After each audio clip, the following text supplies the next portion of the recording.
The stairs creaked under my feet as I descended into the bowels of the abandoned asylum. Cobwebs clung to my face, and the dank, musty air filled my lungs. I shouldn't be here, not after what happened last time. But I had no choice. I had to find out the truth, no matter the cost. My name is Ethan, and I'm a paranormal investigator. Or at least I used to be, before that fateful night 6 months ago. The night my partner, Kate, disappeared without a trace while we were investigating this very asylum.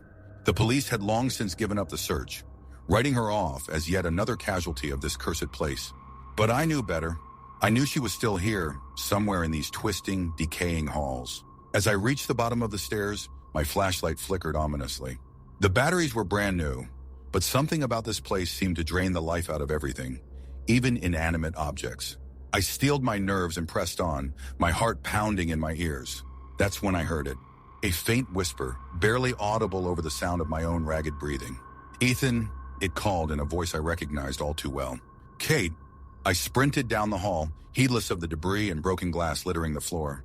"Kate," I called out, my voice echoing in the empty corridors. "Where are you?" The whispers grew louder as I ran, leading me deeper into the asylum.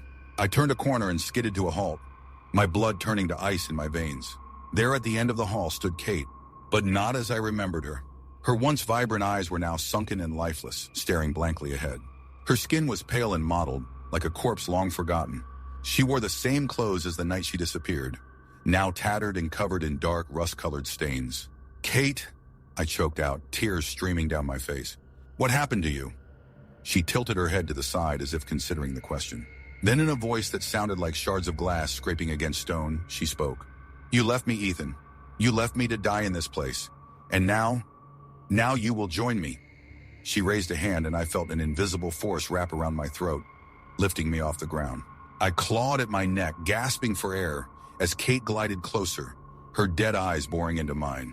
Just as the edges of my vision began to darken, I heard a sound that made my blood run cold. Footsteps, shuffling and uneven, coming from behind Kate. A figure emerged from the shadows, its shape twisted and unnatural. More figures followed, a grotesque parade of the asylum's long-forgotten patients. With a flick of her wrist, Kate sent me hurtling through the air. I slammed into the wall and crumpled to the floor, my head spinning. The figures closed in, their gnarled hands grasping at my clothes, my skin, my hair. As my consciousness faded, I heard Kate's voice one last time, barely a whisper over the moans of the undead horde. "Welcome home, Ethan. We've been waiting for you." Darkness took me then, and I knew no more.